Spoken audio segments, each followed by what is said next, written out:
Yo, what's up Facebook? Panibagong video na naman ang gagawin natin. And for today's video, napasubo tayo sa paggugupit. Kaya panoorin natin hanggang dulo. So dito nga hinihintay na natin yung client natin. Undecided pa siya kung magpapagupit talaga. Yan si ate.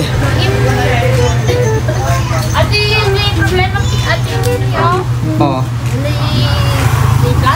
Yun, ang problema daw niya, yung sa likod na part ng ulo niya, flat daw. Mabawasan muna yung talikod na.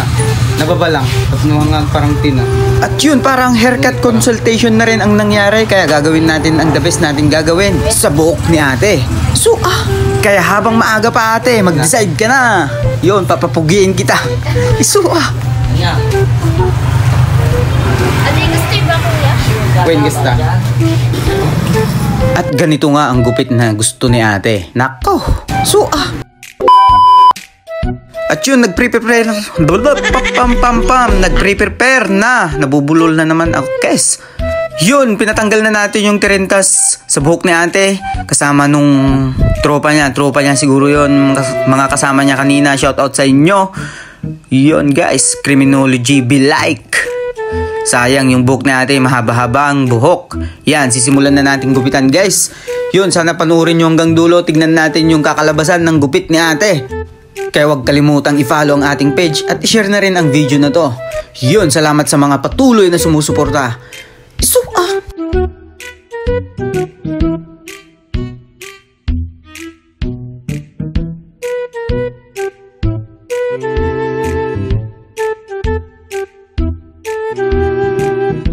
At dito habang ginugupitan ko si ate, yun sabi niya first year college na siya.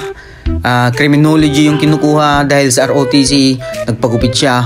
Yun, required kasi sa school nila, kaya no choice. Sa lahat ng mga gustong magpagupit sa akin, punta na kayo dito sa aking shop.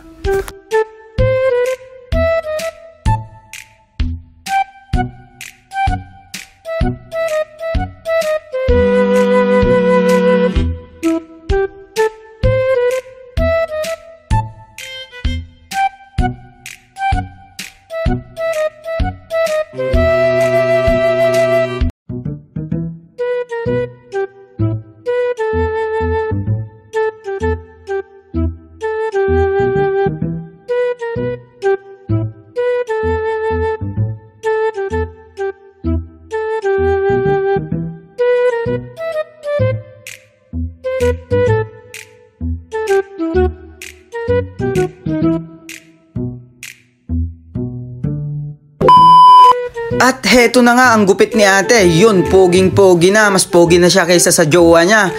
Joke. Yun, salamat ate sa pagtitiwala.